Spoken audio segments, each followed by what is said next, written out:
Hello everyone. We have again met for the Unit 2 discussion of Week 2. And I have also given a brief summary of ERA standards and what are different quality aspects of validity, reliability and fairness. So in this unit, we will primarily focusing on the validity of assessments. And the focus of this unit will be to summarize the concept of validity. Okay, now we understand it broadly, but we will try to see that how has ERA defined it through some examples. And then we will try to understand that what are different sources of validity.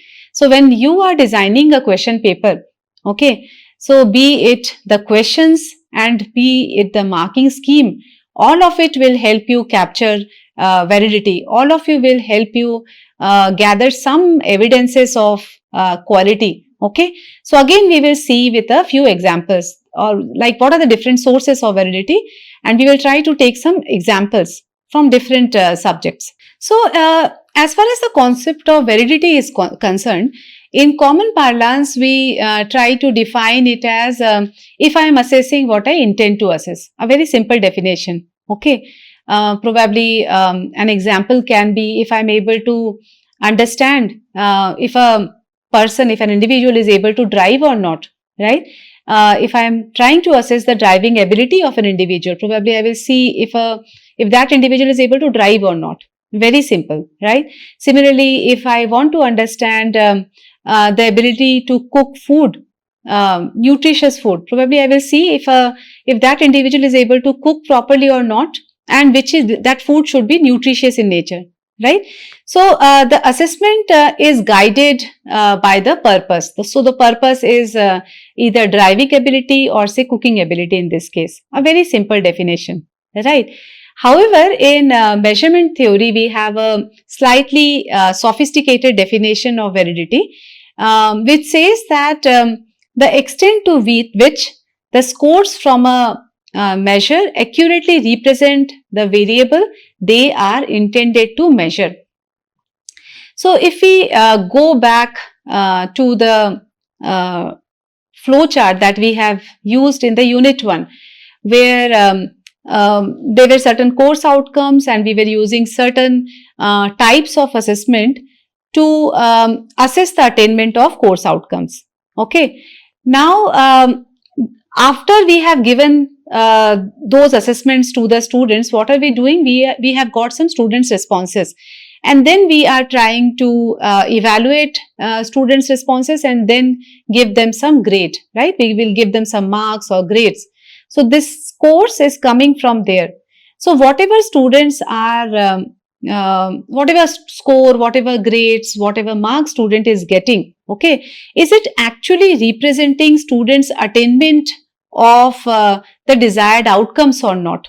Okay, it primarily means that. However, you also see a term variable here. So in the context of education, the variable we aim to assess is student learning in relation to a predetermined syllabus and a time frame, of course, right? Because one course say runs for in a semester pattern, it runs for 6 months. Okay.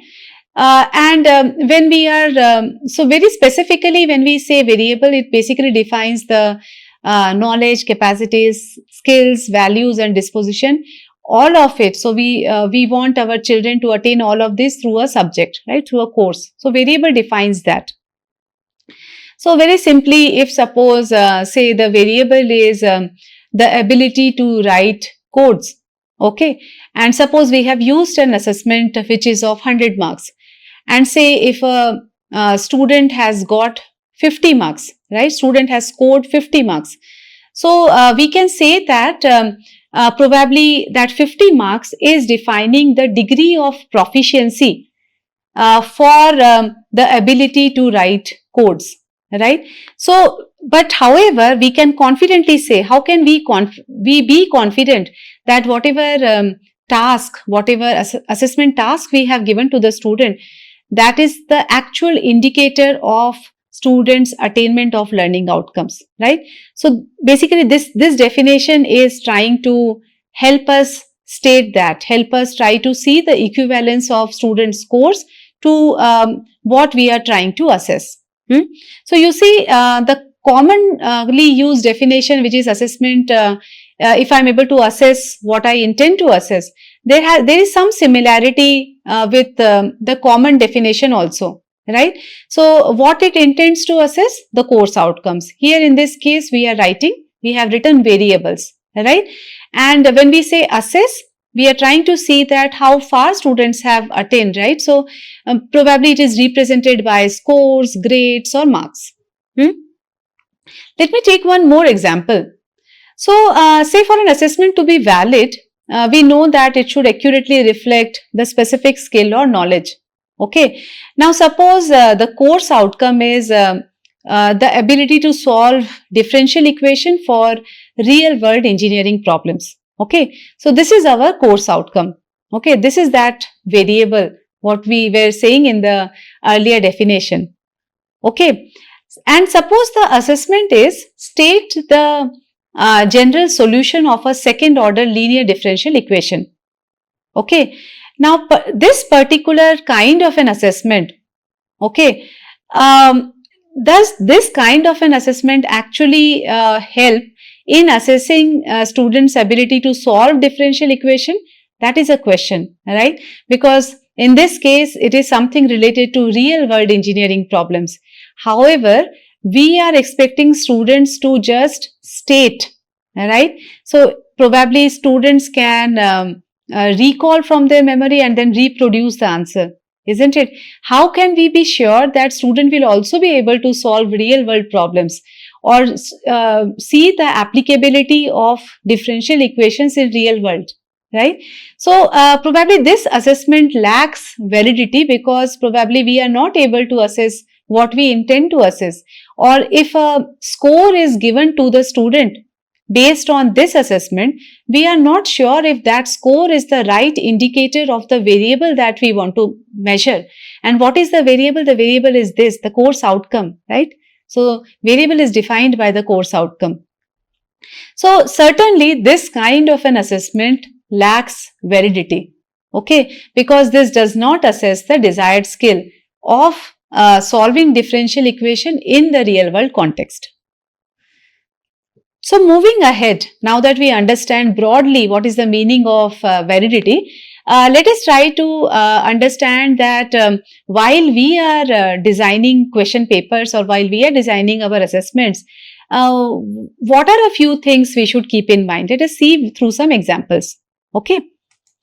So ERA defines 5 sources of validity. And we have seen that over the years, right from 1966 to the standards we currently have, which is of 2014, the sources of validity have changed. Okay. And this has changed based on the context, based on our understanding of education. So initially we used to have different kinds of validity like construct validity, context validity, content validity. But now we see validity as in a more holistic manner. A concept which probably subsumes all the other kinds of validity. Okay, so that is the stand which is being taken in the standards of 2014. So they define 5 sources of validity: test content, response process, internal structure, relation to other variables, testing consequences. Okay, but in this course, we will basically focus on the validity evidences based on test content and response process. Again, because of the scope of this course, because most of the discussion is focused around what happens in the classroom context. The other kind of validity are more practical, more usable for other purposes of assessment such as accountability, selection, etc. Let us now discuss the first source of validity, which is test content validity. Okay. So let us first go through the definition. It refers to the degree of alignment between the content of the assessment and the underlying construct it is intended to assess. Okay. Again, a new term which is of construct. Okay. Now, but here also there is a term called as alignment, degree of alignment. Okay. Degree of alignment between what? the content of the assessment. Okay, so when we are saying content, it can be different questions, right? The questions that are part of the question paper, that becomes the content of assessment, right? So how far the questions in the question paper, okay, aligned to the broader construct. Okay, now you can also imagine a construct is basically a theoretical attribute that a test is trying to assess. Okay, it can be related to a specific concept or a ability. Okay, so, there can be some examples like the ability to solve problems. Okay, which is an important program outcome of engineering education, or collaboration or analytical reasoning. Okay, so these are you can see that these are very, very abstract. Like our program outcomes are also very abstract, and all these test constructs are more or less part of the program outcomes. Now, we are basically seeing if the content of the test is aligned with these broader construct or not. Now that we understand that these broader constructs are also very abstract, what do? We basically try to define certain specific course outcomes for different courses. Okay, and then we are seeing if the content of the assessment is aligned to the course outcomes or not. Probably it helps us ensure the alignment to the broader construct indirectly, right? That is the approach that we take. So, what is the meaning of test content validity? The content of the test. Okay, we are trying to assess the degree of alignment of the content of the test to the broader construct, and constructs are basically defined by our program outcomes. Okay, and since they are abstract, we try to define it using some specific course outcomes. Okay, let us take some example, probably then it will be more clear. There can be two ways of looking into test content validity. Okay, there can be a situation where the broader construct, again say for problem solving, okay, it is underrepresented in your test paper. Okay, or sometimes it can also happen that certain questions that we are asking, it is irrelevant. Okay, it is irrelevant to the broader construct. So we will try to see a few examples to understand this better, the aspect of construct underrepresentation and construct irrelevance. What does that mean? So by construct underrepresentation, okay, what we mean that when an assessment fails to include the key elements of the intended construct, we say that the construct is underrepresented in the question paper. Okay. For example, a mechanical engineering test intended to assess thermodynamics problem solving skills includes only formula recall questions and omits application or design problems. Okay, now you see that there is some kind of misalignment here. Okay, and when we are talking about the degree of alignment, when we know that test content validity assesses the degree of alignment between the content of the test and the broader construct, here we can see that there is a perfect misalignment, right? The test construct is about problem solving. Okay, however, we are asking questions which are focusing only on recall. Similarly, if I have to give you another example, say if I have a computer science question paper, okay, and I know that one of the core construct of computer science is the ability to write codes, and codes for what? Solving real life problems. On the other hand, we are asking factual questions related to the types of variables or say type of loops. Right. So in this case also, validity is seriously getting, so the validity is getting compromised. In all these situations, validity is getting compromised. Okay. Now, what will happen if we use this kind of a test and we are trying to gather some students' scores? Okay. Now, this score would not fully reflect students' ability to apply the thermodynamics principles in real engineering scenarios, or if I have to take the example of computer science engineering, probably we will not be able to say if a student will be able to solve or write codes to solve real life problems, right? Okay, so that course, that the scores of students are not the right measure of students' attainment of the course outcomes. Okay, so validity is getting compromised through such assessments, and we call it as construct under representation, right? Because the construct is not represented so well, and if we want to represent the construct in a better manner, probably we should have questions which will actually assess students' ability to solve problems. Okay. Similarly, another kind of test constant validity where the validity gets compromised is construct irrelevance. Okay, it refers to the influence of factors unrelated to the construct being assessed. Okay, and let me take a example probably, then it will be more clear. Say a software engineering test, it includes questions with unnecessarily complex language or examples from unrelated domains, making it harder for students to demonstrate their coding and algorithmic skills. Okay, probably the kind of vocabulary that we have used, okay, in the question, probably students are finding it difficult to understand the vocabulary, and therefore they are not able to respond to the question correctly or in a better manner, right? In this case also, validity is getting compromised, because probably in another situation when we have used familiar vocabulary in the question, probably student will be able to respond in a better manner, right? And then we can say that probably that kind of assessment is more valid, because the scores from the test are a better indicators of student attainment of that particular outcome. Okay, so when such irrelevant variables, okay, affect students' performance, it becomes difficult to interpret whether the scores truly reflect students' abilities, right?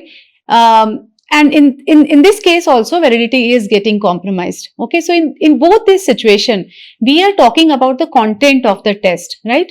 So in terms of content, we are saying some questions, be it under representation, what kind of questions are being asked, what are the different cognitive abilities, okay, how well they are aligned to the construct or the course outcomes.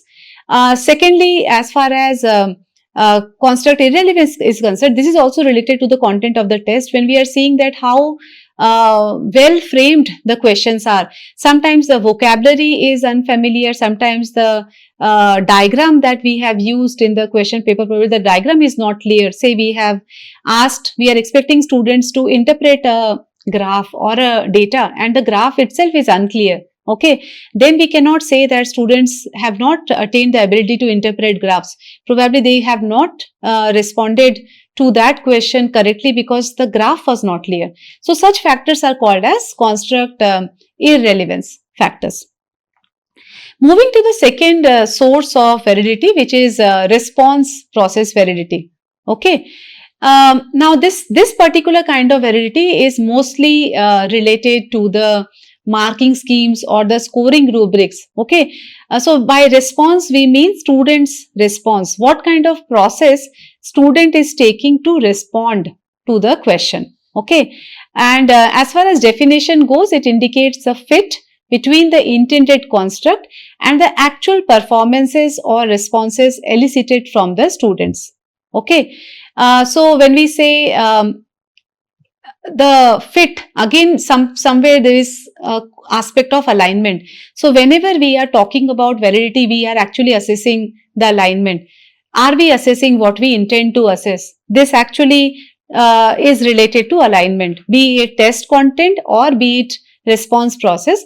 We are actually assessing the degree of alignment. So here we are assessing the fit between the construct, say, of problem solving, okay, and the actual performance or responses elicited from the student. Is student actually solve problems? That is the question. And it evaluates whether the assessment prompts the kind of thinking or problem solving that aligns with the construct. Okay, so we are expecting certain kind of thinking in the question, and probably student is say the kind of thinking we are expecting to assess is say application or analytical ability, okay, or reasoning ability, okay. However, probably the answer to that question is there in the textbook or was very well discussed in the class, and the student is just trying to recall and then reproduce the answer, right?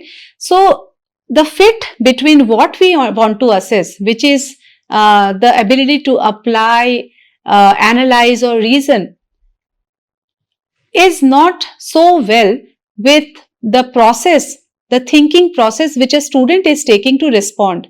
So student is just recalling and reproducing. So you see that these two are misaligned, okay, and there is no fit between what is expected, okay, and the kind of thinking student is taking.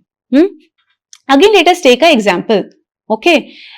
Say in an engineering mechanics test, okay, and it aims to assess problem solving and design thinking, but students rely on memorized formulas, past question papers or guessing due to unclear questions.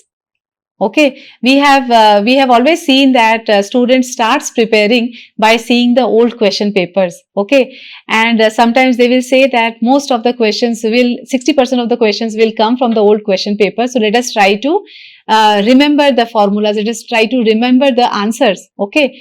And when we are having similar kind of questions, even though questions are pitched at a very high cognitive level, high level of cognition, but student has come prepared, okay, with the answer. So student is not using any of those higher levels of understanding or higher levels of thinking to produce answers in case of this test.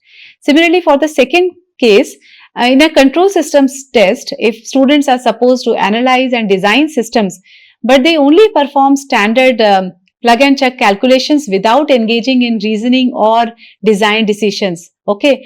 We have always seen that students will focus only on the application of formulas.